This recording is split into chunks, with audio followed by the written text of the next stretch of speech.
दोस्तों, एक महिला अपनी जवान बेटी को घर पर अकेला छोड़कर प्रयागराज के कुंभ मेला में स्नान करने के लिए जाती है और गंगा मैया से मन्नत भी मांगती है कि गंगा मैया, अगर मेरे परिवार की परेशानी किसी तरीके से दूर कर देंगी तो फिर से मैं यहाँ पर दोबारा डुबकी लगाने के लिए आऊंगी। दोस्तों, वो महिला ना अपनी जवान बेटी के लिए गंगा मैया से आशीर्वाद मांगती है ताकि अच्छे से उनकी बेटी की शादी निपट जाए। लेकिन दोस्तों, वो महिला नहीं जानती थी कि जिस वक्त गंगा मैया में खड़ा होकर उनसे दुआएं मांग रही है, उनसे अपनी बेटी के लिए आशीर्वाद मांग रही है, ठीक उसी समय उनके घर पर उनकी जवान बेटी अकेली थी और दो लोग उनकी बेटी के साथ ना जाने क्या क्या दरिंदगी कर रहे थे। दोस्तों, वो महिला अपनी खूबसूरत और जवान बेटी को घर पर अकेला छोड़कर कुंभ मेला में स्नान करने के लिए चली गई थी। लेकिन वो ये बात नहीं जानती थी कि जब वो घर पर वापस आएगी तो उसकी बेटी इस हाल में मिलेगी। शायद ये बात वो कभी सोची भी नहीं थी। दोस्तों, ये कहानी सच में बहुत ही दुख भरी है, आपके दिल को छू जाएगी। आइए जानते हैं पूरी कहानी इस वीडियो में। लेकिन दोस्तों, वीडियो में आगे बढ़ने से पहले आप लोगों से एक छोटा सा रिक्वेस्ट है कि अगर आप लोग हमारे चैनल पर पहली बार विजिट किए हैं तो चैनल को सब्सक्राइब कर लीजिए और वीडियो को लाइक कर दीजिए, ताकि जो मेरा हौसला है वो और भी ज्यादा बढ़ता रहे और भी ज्यादा इंटरेस्टिंग कहानियां ऐसे ही मैं रोज रोज आप लोग को सुनाता रहूं। दोस्तों, ये सच्ची घटना है बिहार के दरभंगा जिले की। दोस्तों, एक महिला अपने गांव की कुछ महिलाओं के साथ कुंभ मेला में जाने के लिए स्नान करने के लिए तैयार हो जाती है और अपनी जवान बेटी से कहती है कि बेटी, तुम अच्छे से घर का देखभाल कर लेना, मैं जा रही हूँ कुंभ में नहाने के लिए। तब दोस्तों, उनकी बेटी कहती है कि माँ, मैं घर पर अकेले कैसे रह पाऊंगी, मेरे पास तो मोबाइल फोन भी नहीं है, अगर कुछ जरूरी काम पड़ेगा, मुझे तुमसे बात करने का मन करेगा तो मैं कैसे बात करूंगी। तुम एक काम करो, अगर अकेला छोड़कर जाना ही चाहती हो तो तुम चली जाओ, लेकिन मेरे लिए एक मोबाइल फोन का व्यवस्था कर दो, ताकि मुझे कुछ जरूरत पड़ेगी, मेरे साथ कुछ अनहोनी होगी तो मैं तुम्हें फोन करके बता दिया करूंगी। दोस्तों, मैं आपको बता दूं कि उस महिला की बेटी का नाम सुनीता था, जिसकी उम्र 23 साल थी। उसके पास मोबाइल फोन नहीं था। तो दोस्तों, उसकी माँ ना जाती हैं बाजार में और बाजार से एक 1500 रुपए का जो कीपैड वाला मोबाइल फोन आता है, चाइनीज वाला, वो कीपैड मोबाइल फोन खरीद कर लाती हैं और सुनीता को दे देती हैं और उससे कहती हैं कि ठीक है, अब मैं जा रही हूँ कुंभ मेला स्नान करने के लिए, अपना ख्याल रखना और घर का भी देखभाल करना, मैं 2-3 दिन बाद ही वापस आऊंगी। अब दोस्तों, इस तरीके से ना सुनीता की माँ गांव की कुछ महिलाओं के साथ कुंभ मेला में स्नान करने के लिए घर से निकल जाती है। लेकिन दोस्तों, जब सुनीता की माँ घर से स्टेशन के लिए रवाना होती है तो दोस्तों, जो सुनीता थी ना वो एकदम से आजाद हो जाती है। तभी दोस्तों, सुनीता अपने बॉयफ्रेंड को फोन करती है और अपने बॉयफ्रेंड से कहती है कि मेरी माँ कुंभ मेला में स्नान करने के लिए गई हुई है, 2-3 दिन बाद ही वो आएगी, अगर तुम्हारे पास टाइम हो तो आज रात को तुम मेरे साथ घर पर रुक सकते हो, आज रात को मेरे यहाँ आ सकते हो, हम दोनों एक साथ रहेंगे। दोस्तों, मैं आपको बता दूं ना कि सुनीता के बॉयफ्रेंड का नाम जितेंद्र था और सुनीता की माँ ये बात जानती थी कि उनकी जो बेटी है वो जितेंद्र से बातचीत करती है और दोनों एक दूसरे से आगे चलकर शादी भी कर लेंगे। इसीलिए कभी कभी जो जितेंद्र था वो सुनीता के घर पर आता जाता रहता था। तो सुनीता की माँ बड़े प्यार से उसको दामाद समझकर उसकी सेवा करती थी, कुछ बोलती नहीं थी। यहाँ तक कि दोस्तों, सुनीता के घर के आसपास जितने भी पड़ोसी लोग थे, सबको ये बात पता चल गया था कि जितेंद्र की शादी सुनीता से होने वाली है। अब दोस्तों, सुनीता जब जितेंद्र को ये बात कहती है कि उसकी माँ घर पर नहीं है, तुम आज रात को मेरे घर पर आ जाओ, तो दोस्तों जितेंद्र भी इस बात को सुनता है तो मान जाता है, तैयार हो जाता है। क्योंकि दोस्तों, वो भी सुनीता से मिलने के लिए बहुत परेशान था और कई महीनों से ये दोनों लोग मिल नहीं पा रहे थे। हालांकि बीच में कभी कभी टाइम मिलता था तो दोनों मिल लिया करते थे। अब दोस्तों, इस तरीके से कुछ घंटे का वक्त गुजरता है और जब रात होती है तो दोस्तों, सुनीता जो थी वो खाना वगैरह बनाती है, उसके बाद अच्छे से बिस्तर लगाती है, साफ सफाई करती है, खुद भी अच्छे से तैयार होती है। इधर दोस्तों, जैसे जैसे शाम हो रही थी वैसे वैसे जो जितेंद्र था वो बहुत परेशान हो रहा था। क्योंकि दोस्तों, उसके पास ना उस समय बाइक वगैरह नहीं था और ना ही पैसा था कि वो सुनीता के घर पर जा पाए। तभी दोस्तों, जितेंद्र अपनी एक दोस्त को फोन करता है और जो कि उसका बहुत करीबी दोस्त होता है, और वो जितेंद्र उससे कहता है ना कि देखो, मेरे पास पैसे नहीं है, मेरे पास बाइक भी नहीं है, अगर तुम्हारे पास कुछ पैसे हैं तो मुझे दे दो और अपना बाइक दे दो, मैं अपने ससुराल जाना चाहता हूँ, अपनी बीवी से मिलना चाहता हूँ, कुछ अर्जेंट काम है। तब दोस्तों, जो जितेंद्र का दोस्त होता है वो उससे कहता है कि भाई, अगर आप ससुराल जा रहे हो तो भाभी से मुझे दिलवाओगे ना, तब मैं तुमको लेकर चलूंगा, नहीं तो मैं नहीं जाऊंगा। अब दोस्तों, जो जितेंद्र था वो समझता है ना कि उसका जो दोस्त है वो मस्ती मजाक कर रहा है, ऐसे ही भाभी है तो मजाक कर रहा है।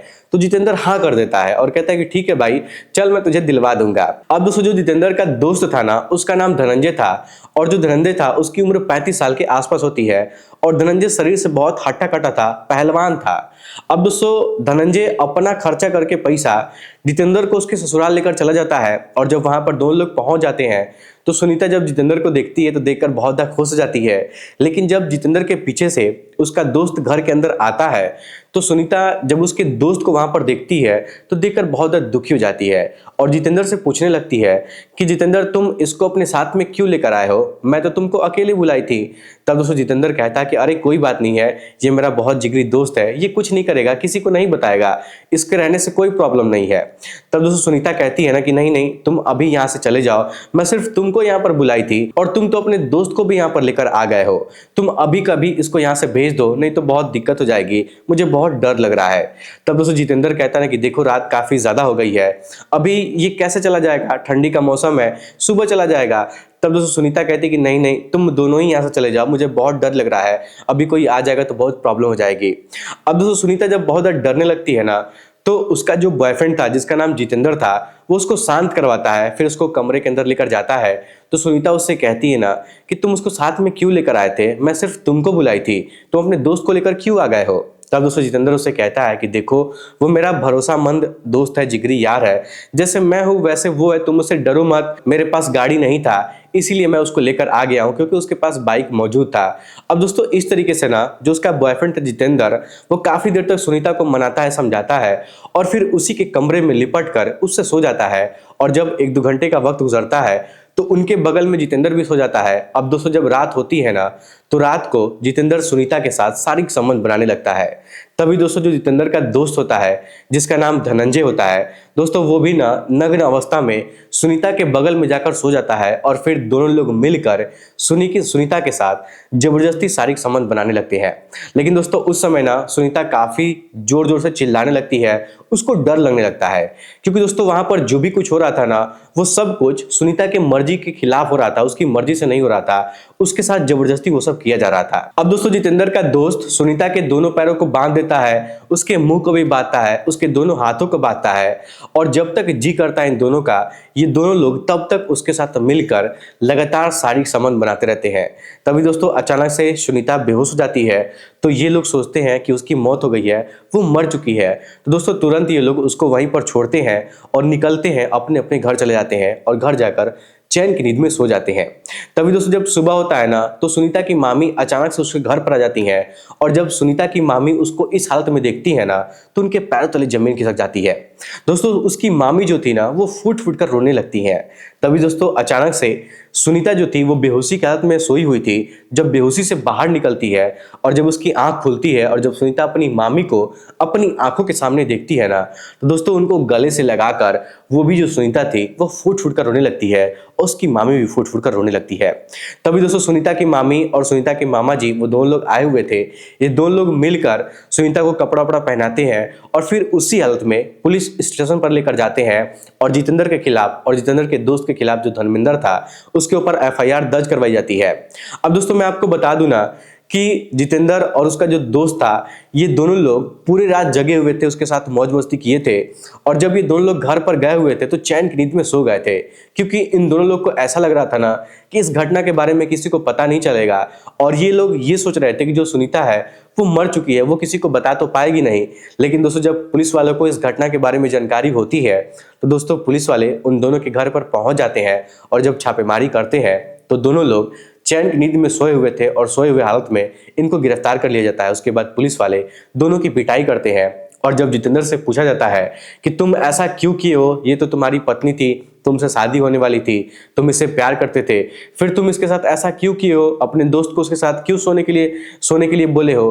तब दोस्तों जितेंद्र बताता है ना कि धर्मेंद्र मेरा छोटा भाई जैसा है, मेरा दोस्त है, मेरा सब कुछ है, मैं बचपन से इसके साथ रहता हूँ, मैं इसके लिए कुछ भी कर सकता हूँ, अगर ये मेरी पत्नी के साथ प्यार करना चाहता था तो इसमें कोई भी गलत बात नहीं है, मुझे कोई ऐतराज नहीं है, मैं अभी भी सुनीता से शादी करने के लिए तैयार हूँ। अब दोस्तों जब पुलिस वाले ये बात सुनते हैं ना कि इतना सब होने के बावजूद भी वो सुनीता से शादी करना चाहता है, शादी करने के लिए तैयार है, तो पुलिस वाले उसकी और पिटाई करते हैं। और जब सुनीता से पूछा जाता है, दोस्तों जो सुनीता थी ना, उसे जितेंद्र से शादी करने से साफ साफ मना कर देती है और कहती है कि मैं इस जैसे लड़के से कभी जिंदगी में शादी नहीं करूंगी। उसके बाद दोस्तों पुलिस वाले दोनों के ऊपर कार्रवाई करते हैं और इन दोनों को जेल के अंदर डाल दिया जाता है। फिलहाल ये दोनों लोग जेल के अंदर बंद है और अपने कर्मों की सजा काट रहे हैं। उसके बाद दोस्तों जो सुनीता की मामी थी ना और उसके जो मामा जी थे, वो लोग सुनीता की माँ को फोन करते हैं, पूरी घटना की जानकारी देते हैं। उनसे कहते हैं कि आप घर पर जल्दी आ जाइए, आपकी बेटी के साथ एक बहुत बड़ा हादसा हो गया है, कांड हो गया है। तो दोस्तों जो सुनीता की माँ थी ना, वो कुंभ मेला में स्नान करने के बाद जल्दी जल्दी घर पर आती हैं और जब आने की कोशिश करती हैं तो जो रास्ता 10 घंटे का था ट्रेन से, उनको आने में पूरे 25-30 घंटे लग जाते हैं, क्योंकि ट्रेन भी काफी धीरे चलती है और लेट हो रही थी। लेकिन जब सुनीता की माँ घर पर पहुंचती हैं तो अपनी बेटी को देखकर उसको गले से लगाकर फुट फुट कर रोने लगती हैं। दोस्तों सुनीता भी अपनी माँ को गले से लगाती है और फुट फुट कर रोने लगती है। और उस समय सुनीता की जो माँ थी ना, वो अपने मन में सिर्फ यही बात सोच रही थी कि मैं अपनी बेटी को अकेला छोड़कर क्यों गई थी। और दोस्तों सुनीता थी, वो अपने मन में सिर्फ यही बात सोच रही थी कि मेरी माँ मना करके गई थी कि घर पर अकेले रहना, किसी को बुलाना मत, लेकिन मैं जितेंद्र को क्यों बुला ली थी। वो अपने आप को कोस रही थी। फिलहाल दोस्तों दोनों लोगों के ऊपर कार्रवाई की जा चुकी है और दोनों को कर्मों की सजा मिल चुकी है। आप लोग इस घटना को सुनने के बाद क्या कहना चाहेंगे? इस पूरी घटना में, इस पूरी कहानी में किसकी गलती है? आप लोग अपना राय हमें कमेंट बॉक्स में जरूर बताइएगा। और आप लोग कहाँ कहाँ से हमारी वीडियो देखते हैं, अपना नाम अपना पता कमेंट बॉक्स में लिख के जरूर बताइएगा, ताकि अगली वीडियो में मैं आप लोग का नाम ले सकूंगा। फिर आज की इस वीडियो में इतना ही। वीडियो पसंद आए तो वीडियो को लाइक, चैनल सब्सक्राइब जरूर करिएगा। आप सभी लोग का बहुत बहुत धन्यवाद।